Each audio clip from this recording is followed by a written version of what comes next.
tá? E nós vamos falar um pouquinho sobre o ALZR11, né? O ALZR11 está fazendo a sua quarta emissão, né? E lançou aí algumas notícias, algumas informações sobre a primeira etapa da emissão e, né, basicamente começou a pipocar aí de que a emissão teria micado, né? Uma emissão que micou é uma emissão que não deu certo, é uma emissão que a gente fala que, né, micou, não deu certo, não passou, mas eu trouxe alguns dados, trouxe algumas informações para a gente conversar. Será mesmo que essa emissão não foi boa? Será mesmo que o fundo vai ter problemas? Vamos conversar um pouquinho disso. Eu trouxe todas as informações, do fundo imobiliário para vocês. Peguei aqui o relatório gerencial, por quê? Porque o gestor do LZR ele é sempre muito claro, ele sempre traz todas as informações.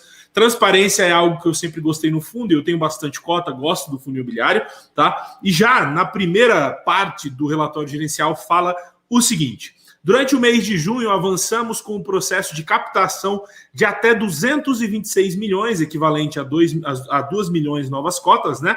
Através da quarta emissão de cotas do fundo. Após os períodos de direito de preferência e sobras, foram subscritas e integralizadas 618 mil cotas apenas, das 2 milhões, tá?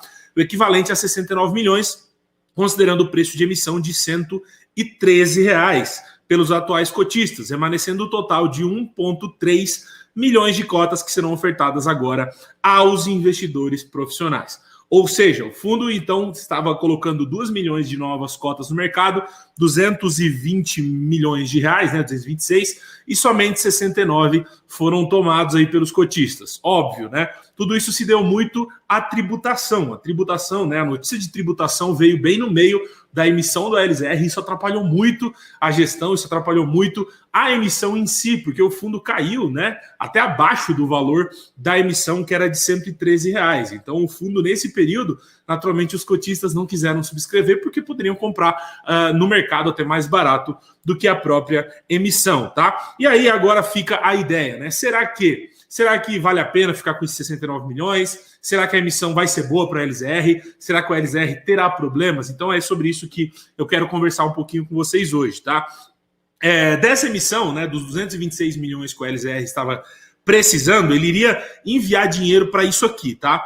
Os dois ativos que já foram anunciados aí, né, que é o da Pandurata, Balduco, e o da Fenza, dois ativos que já tinham sido anunciados que entrariam no portfólio do fundo, tá? O pagamento da parcela de aquisição do imóvel da Decathlon, que vence no dia 10/12, tá? E potencial integralização do capital para o Aliança Digital, para talvez comprar algum imóvel de data center e outros ativos de reserva de caixa, beleza? Se a gente for um pouco para os outros, né, para os outros imóveis, a gente vai ver que o ativo da Fenza, ele ainda estava passando por algumas diligências, ele fala até aqui embaixo, né? O imóvel Fenza, aqui, ó. Relembramos que o processo de diligência, aqui, ó. Relembramos que o processo de diligência da aquisição do imóvel Fenza se encontra em fase avançada, mas destacamos que a existência dessas potenciais aquisições não representa uma garantia de que o fundo efetivamente alocará recursos nos ativos, uma vez que a concretização das respectivas aquisições depende de uma série de fatores e condições precedentes, tais como, por exemplo, tá? E aí ele traz algumas coisas, como a conclusão das negociações, a conclusão da auditoria, realização da oferta restrita, né, que é essa que está acontecendo agora. Então, assim, o imóvel Fenza era um que ainda não estava 100% finalizada a compra. Eles mandaram lá que foi assinado um contrato de compra e venda, mas precisava ainda fazer auditoria, realmente ver se tudo aquilo que foi prometido pelo vendedor realmente estava lá, se aquele imóvel tinha a qualidade que foi vendido, né? Porque até o primeiro momento era somente um contrato, um compromisso de compra e venda, certo? Então, assim, esse imóvel ainda não foi finalizado, não entrou no portfólio, e aí é que muda tudo, né? Se a gente for pegar aqui um pouco mais para baixo, aqui, ó, com a conclusão das devidas diligências e utilizando o recurso do direito de preferência da quarta emissão, o fundo finalizou a aquisição do imóvel em Guarulhos, onde funciona a sede da Pandurata, proprietário das marcas Balduco, Visconti e Tome, pelo valor de 59 milhões. Relembrando, o fundo queria tomar 226 milhões. Ele iria finalizar a Fenza, finalizar a Balduco e pagar a Decathlon, certo? Se a gente for olhar a Fenza, a compra da Fenza, o imóvel da Fenza, né? Era um imóvel built to suit, em São Paulo, né? Aproximadamente 36 mil metros de terreno e 12 mil de área construída, tá? O pagamento seria o valor de 98 milhões, sendo que foi pago 14 milhões, e na conclusão, né, seria pago o resto, certo? E se aqui embaixo, na hipótese de não superação, ou seja, se o fundo não quiser decidir por não comprar esse imóvel da FENSA, esses 14 milhões que já foram pagos serão devolvidos ao fundo 100% do CDI no período, tá? O da Pandurata é um imóvel sem o Elisebeck, tá? Em Guarulhos, 8 mil metros quadrados de terreno e 12 mil metros de área construída. O da Pandurata, o fundo se comprometeu a realizar a aquisição do imóvel pelo valor de 59 milhões a serem pagos na conclusão da transação. Então dependia somente da emissão. E o da Decathlon, que era um pouco mais antigo, era uma compra de 69 milhões, tá? 69 milhões, sendo que o pagamento foi feito 24 milhões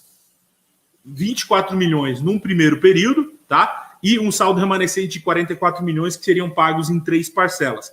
Primeira parcela de 10 milhões agora para dezembro de 2021, a segunda parcela para dezembro de 2022 e a terceira parcela de 24 milhões para dezembro de 2023. Então, voltando para o relatório gerencial, dos 69 milhões que já foram conseguidos nessa quarta emissão, o fundo está tranquilo, ele consegue pagar, né, o da Decathlon, que é uma dívida de um fundo que já está dentro do portfólio, então os 10 milhões que é para pagar em dezembro ele já consegue fazer, show de bola, e ele consegue finalizar a compra do Pandurata, ele consegue finalizar essas duas coisas. A FENSA vai ficar de fora, né, nesse primeiro momento, caso os institucionais, que é agora a próxima fase da oferta, né, os investidores profissionais, que são fundos imobiliários, investidores e tudo mais, caso esses caras aí eles não tomem nenhum dinheiro e o fundo não consiga, né, pegar os 98 milhões para finalizar a compra da FENSA, o ALZR, ao meu ver, fez ali, né, cumpriu o que precisava.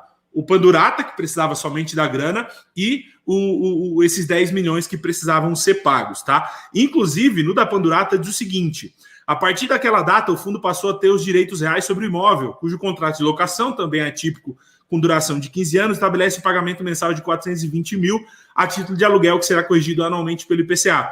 A estimativa é que essa transação tem um impacto positivo de aproximadamente 6 centavos por cota por mês no primeiro ano, tá? E nos rendimentos de julho, tá? Nos rendimentos de julho, ó, referente ao mês de junho, o fundo pagará no dia 23/7 rendimentos de 62 centavos por cota para os cotistas da data base do dia 16, resultado de recebimento normal de todos os aluguéis do nosso portfólio de ativos, exceto ainda o da Pandurata, da Balduco, e das despesas do fundo impactadas extraordinariamente nesse mês por gastos com auditoria e laudo de avaliação relativa do exercício fiscal do fundo. Ou seja, o fundo agora em julho vai pagar 62 centavos, tá? Isso se dá muito porque a despesa dobrou nesse mês. Por quê? Porque, né, sempre no meio do mês, no final do ano, no final do ano, as despesas aumentam muito. Um fundo pequeno, naturalmente, sofre um pouco mais, porque tem que pagar auditoria e tudo mais para finalizar o semestre. Então, né, as despesas provavelmente no próximo mês já voltam ao normal. O rendimento volta lá para a faixa de 66, 67 e ainda entra o da Balduco, da Pandurata, aí, que provavelmente vai passar lá dos 70 centavos o rendimento da LZR, tá? Óbvio que vai entrar dinheiro aí dessa emissão, da quarta emissão, né? Tem que ainda finalizar, e aí a gente vai ter aí uma volta para basicamente 67, 68, é o que basicamente eu acredito na faixa dos 70 centavos, tá? O fundo hoje está muito diversificado. Para quem conheceu o fundo lá atrás, há 1 ano e meio, 2 anos atrás, lembra que ele tinha lá 2 ativos, né? Hoje ele está com uma diversificação bem grande, né? 100% de contratos atípicos, ele ainda tem alguns ativos no Rio de Janeiro, tem alguns ativos ali que não são tão bons comparado aos que estão sendo comprados agora, principalmente aqueles lá do início, né? Mas tem ativos muito bons sendo comprados e o portfólio do fundo está crescendo bastante. Ele está com classes bem diversificadas de imóvel, então lajes corporativas são ainda grande parte, né? Ele tem ali galpões secos industriais, galpões de diagnóstico, centros de diagnóstico, data center, varejo, galpão logístico refrigerado. Então a LZR está com uma diversificação bem grande. É o fundo mais híbrido que nós temos hoje dentro da nossa bolsa, tá? E naturalmente isso tem impactado no crescimento de cotistas do fundo imobiliário. O fundo tem crescido bastante, né? Ele está com quase 100 mil cotistas, dado esse último relatório. Então, assim, essa emissão não foi, né, naturalmente aquilo que o cotista, aquilo que os gestores queriam, né, de 226 milhões, mas, ao meu ver, foi uma emissão que funcionou muito bem dentro do que nós precisamos.